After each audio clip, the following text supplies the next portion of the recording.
Bonjour à tous, j'espère que vous allez bien aujourd'hui. Une vidéo encore de 5 à 6 minutes, elle est assez courte celle-ci, sur une thématique très chère aux femmes, surtout parce que c'est un problème plus féminin, c'est les jambes lourdes. Quand on ne peut pas beaucoup bouger, quand il fait chaud, qu'on est immobilisé pour pas mal de temps, on a les jambes qui finissent par s'alourdir, on a des fourmillements, on a des lourdeurs et c'est assez désagréable. C'est le phénomène de ce qu'on appelle les jambes lourdes. Est-ce qu'on peut y remédier? Bien sûr, avec les exercices de l'activité physique que je vais vous donner, ça va largement atténuer le problème en tous les cas.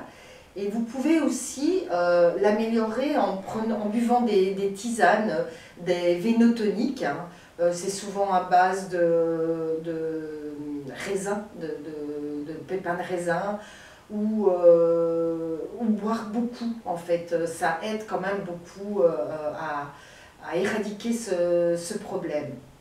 Alors comment ça se passe les jambes lourdes? C'est assez simple.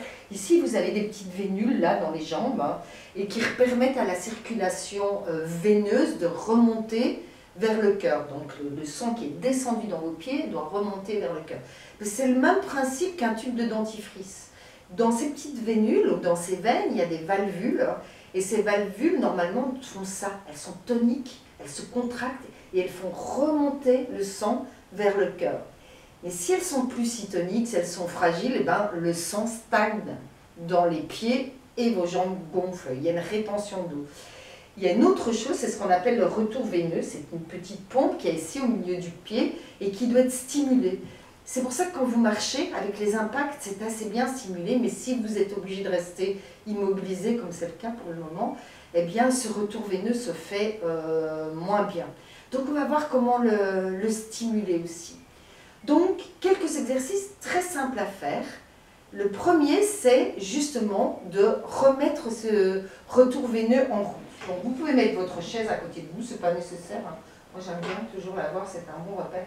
Et vous allez juste passer pointe-talon, là, en étant bien haut, comme ça. Hop, et hop, et hop, encore. Et gauche, droite, gauche, droite, gauche, droite, gauche, droite, et puis vous faites la même chose sur les deux pieds. 1 et 2. Montez, descendez, montez, descendez. Encore 1 et 2 et 3 et 4 et 5 et 6 et 7 et 8. Et vous reprenez 1, 2, 3, 4, 5, 6, 7, 8. Vous voyez, ça c'est un bon exercice en même temps.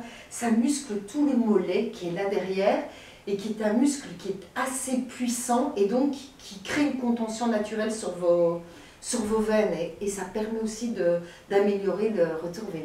Premier exercice, deuxième exercice. Alors, il est assez simple. Si vous n'êtes pas très souple, vous pouvez faire le même exercice en appuyant vos pieds là sur un mur. Hein, ça ne fait pas traîner vos abdominaux trop fort parce que vous êtes en appui sur le mur. Mais si vous êtes suffisamment souple, vous fléchissez vos jambes comme ça, à 90 degrés.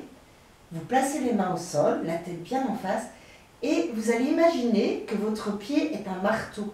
Et avec le talon, vous allez tendre, fléchir, tendre, tendre, tendre, encore, hop, et 2, et 3, et 4, encore, et 5, et 6, et 7, ça fait un peu mal, hein? 8 encore, et 1, et 2, et 3, et 4 encore, et 5, et 6, et 7, et 8. Vous faites la même chose de l'autre côté. 2 fois 8. Et quand c'est fait, vous secouez. Vous secouez les pieds, mais vraiment. Voilà. Et vous reposez. Là, vous détendez un petit peu vos hanches. Voilà. Vous pouvez même basculer les hanches de gauche à droite. Voilà. Et vous recommencez encore une fois. Quand vous avez fini ces 2 séries, vous tendez les jambes, si vous êtes suffisamment souple, si pas, vous êtes là contre le mur, avec vos talons sur le mur, et vous allez faire point, hop, fouettez, fouettez, fouettez. Voilà, comme ça, avec vos chevilles. Vous allez, vraiment allez-y, hein, là, là. Et vous allez très vite ressentir un échauffement tout le long de vos jambes, et vous secouez, pareil. Vous secouez, vous secouez, vous secouez. Et même un peu plus bas, là, si vous voulez. Ça fait vraiment du bien. Et vous reprenez une deuxième fois. Et tac, tac, tac, tac, tac. Encore. Et vous secouez. Là, vous lâchez là. Vous posez les jambes au sol. Vous massez un peu au niveau de vos hanches. Et vous pouvez même basculer vos hanches à gauche et à droite. À gauche et à droite. Et vous allez sentir vraiment que vos jambes sont relâchées, détendues et nettement plus légères. Troisième exercice, qui est très simple, que vous devez sûrement faire de temps en temps. Je prends ma chaîne. Voilà. Vous retirez vos chaussures. J'ai mis du vernis exprès pour vous. Et vous allez juste avec un manche à balai, là, faire rouler en poussant bien vos pieds sur le manche à balai. Là, vous gardez le dos bien plat, vous en profitez. Et vous faites la même chose de l'autre côté. Voilà. Vous pouvez le faire aussi avec une balle de tennis que vous passez sous le pied et vous faites rouler la balle de tennis sous votre pied. C'est même parfois mieux parce que c'est plus ergonomique. La balle épouse vraiment bien la courbure de votre pied. Vous passez votre pied sur votre genou et tout doucement, je vous montre de profil, là avec votre pouce, vous massez ici la voûte plantaire.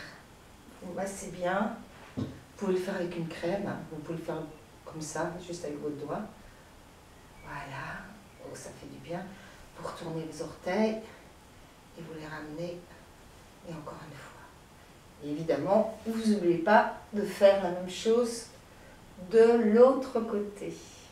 Hein? Voilà. Voilà, c'est pas difficile à faire, c'est quelques exercices. Alors, quand les faire? Moi, je vous propose de les faire à deux moments de la journée. Soit avant d'aller vous coucher, et si possible, essayez de dormir avec vos pieds un petit peu relevés. Un petit peu avant d'aller vous coucher, ou le matin, juste avant votre douche. Et quand vous passez à la douche, ensuite, vous prenez le jet d'eau et vous passez le jet d'eau un peu tiède sur vos jambes comme ça, hein, et puis carrément froid. Pourquoi? Parce que ça va créer une vasoconstriction, ça s'appelle. Ça veut dire que votre peau et tout le système musculaire qui est sous la peau va se contracter et cette contraction va permettre une meilleure irrigation du sang vers votre cœur et alléger vos jambes. Et voilà, j'espère que cette petite séance va vous faire du bien. Enfin, moi, je la fais très souvent et j'adore, surtout quand je suis fatiguée. Et on se voit pour la prochaine séance. À bientôt!